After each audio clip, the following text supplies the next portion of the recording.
भगवान श्री कृष्ण ने मथुरा वृंदावन को छोड़ने के बाद समुद्र तट पर द्वारका नगरी बसाई थी। वही द्वारका जो आज गुजरात की शान है।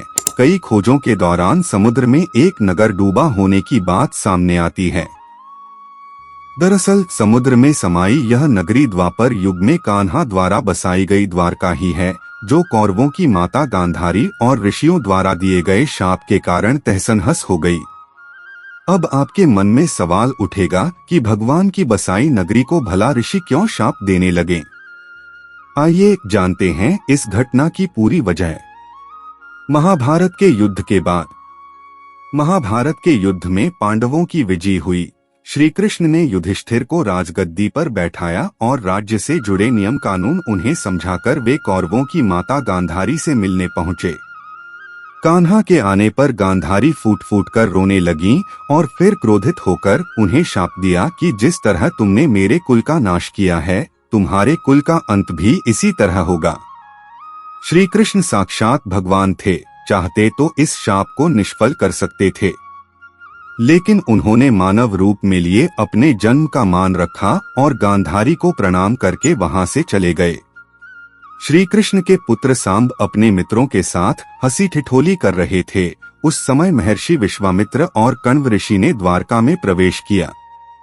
जब सांब के नवयुवक मित्रों की दृष्टि इन महान ऋषियों पर पड़ी तो वे इन पुण्य आत्माओं का अपमान कर बैठे। इन युवकों ने सांब को एक महिला के वेश में तैयार किया और महर्षि विश्वामित्र तथा कण्व ऋषि के सामने पहुंचकर उनसे बोले, यह स्त्री गर्भवती है, आप देखकर बताइए कि इसके गर्भ से क्या उत्पन्न होगा। दोनों ही ऋषि युवकों के इस परिहास से अत्यंत क्रोधित हुए और उन्होंने कहा कि इसके गर्भ से एक मूसल उत्पन्न होगा, जिससे तुम जैसे दुष्ट, असभ्य और क्रूर लोग अपने समस्त कुल का नाश कर लेंगे। इस घटना का पता श्री कृष्ण को चला तो उन्होंने कहा, यह ऋषियों की वाणी है, व्यर्थ नहीं जाएगी। और अगले ही दिन सांब ने एक मूसल उत्पन्न किया।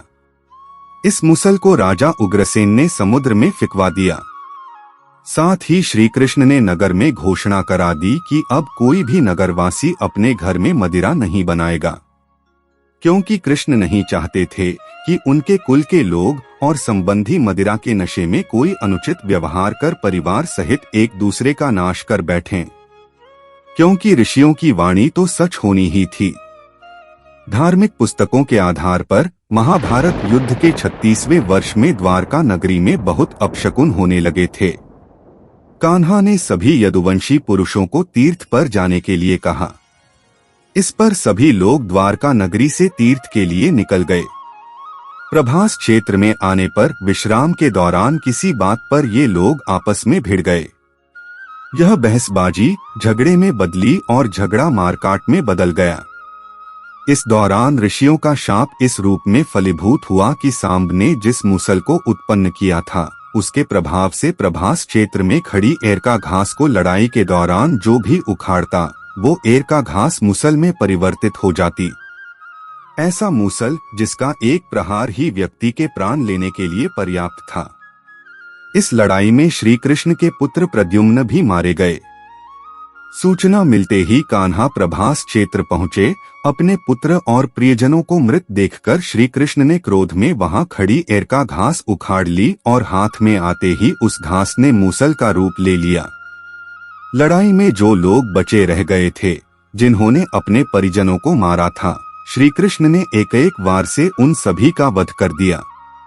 अंत में सिर्फ श्री कृष्ण, उनके सारथी दारुक और बलराम बचे। इस पर श्री कृष्ण ने दारुक से कहा कि हस्तिनापुर जाकर अर्जुन को यहाँ ले आओ। फिर बलराम को वहीं रुकने को कहा और स्वयं अपने पिता को इस संहार के बारे में सूचित करने द्वारका चले गए। कान्हा ने वासुदेव जी को इस नरसंहार के बारे में बताया और कहा कि जल्द यहाँ अर्जुन आएंगे।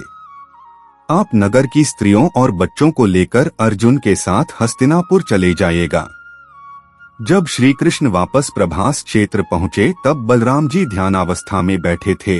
कान्हा के पहुंचते ही उनके शरीर से शेषनाग निकले और समुद्र में चले गए। अब श्री कृष्ण इधर उधर घूमते हुए अपने जीवन और गांधारी के शाप के बारे में विचार करने लगे और फिर एक पेड़ की छांव में बैठ गए। इसी समय जरा नामक एक शिकारी का बाण उनके पैर में आकर लगा, जिसने दूर से उनके पैर के अंगूठे को हिरण का मुख समझकर बाण चला दिया था। जब वह शिकारी शिकार उठाने पहुंचा तो श्री कृष्ण के देखकर क्षमा मांगने लगा। कान्हा ने उसे अभय दान देकर देह त्याग दी।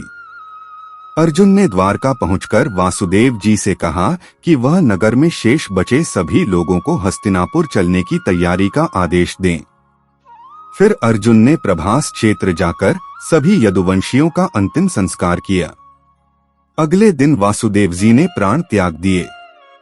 उस पर उनका अंतिम संस्कार कर अर्जुन सभी महिलाओं और बच्चों को लेकर द्वारका से निकल गए। जैसे ही उन लोगों ने नगर छोड़ा, द्वारका का राजमहल और नगरी समुद्र में समा गई। उसी नगरी के पिलर और अवशेषों के बारे में समुद्र से जुड़ी अलग अलग रिसर्च के दौरान जानकारी मिलती रहती है।